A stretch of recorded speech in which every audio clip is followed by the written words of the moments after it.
Hello everyone. Today I'll be doing, I guess, unboxing first impressions of the iPhone 14 Pro.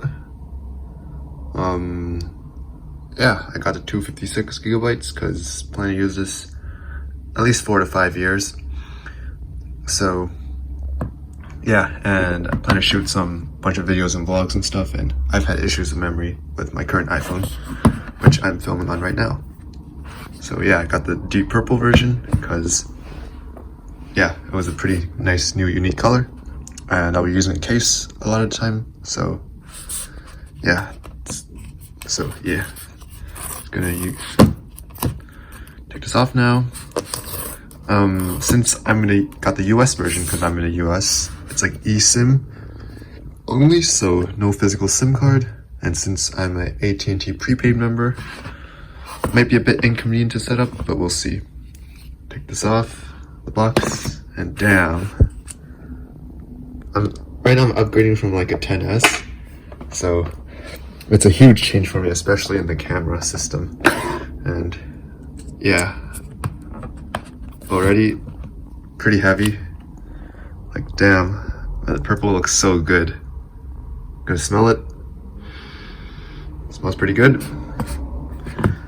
The charging thing, probably just gonna leave it in here since I have a bunch of chargers and Apple stuff, like all the stickers and whatnot, and instruction manual, and that's basically it. So I'll just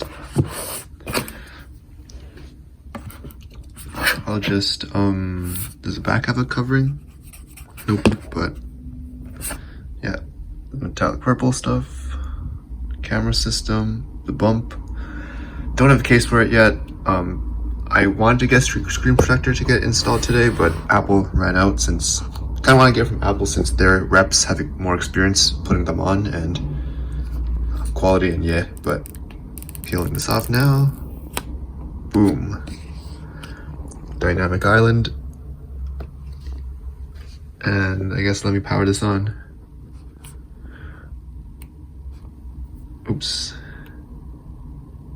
Yeah, one of the things about iPhones is that, or like when I upgrade or switch phones, or like basically get a new phone, is that I don't like transferring data over. Like I like syncing some data, but I don't want to transfer like all my old stuff to this, since I want to feel like a new customizable phone thing.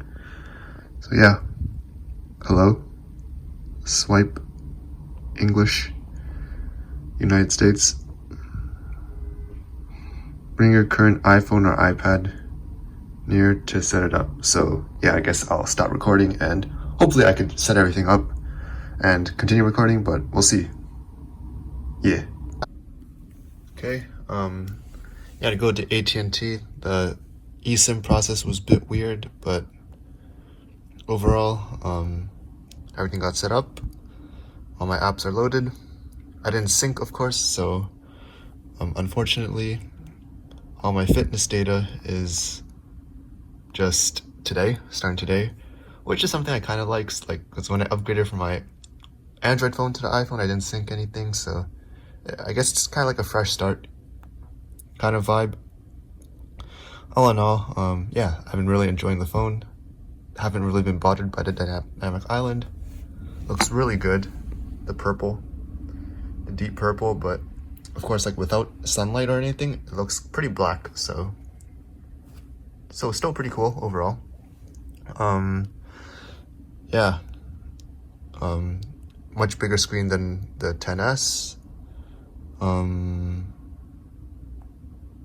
Dark mode for the maps. Yeah, overall, it's been great. Pretty responsive, and yeah, I really enjoyed it. I guess that's it for the unboxing impressions. Haven't really taken a single oh, it's synced. Okay, never mind. But yeah, some things ended up syncing. Shout out to the book for some reason, but yeah, overall, great stuff. Thanks for watching, and maybe I'll put out a review, but this is just a quick setup guide. Like obviously eSIM is a bit weird, so if you're out of the USA, easier setup for sure. But yeah, pretty cool stuff. So thanks for watching and see you next time.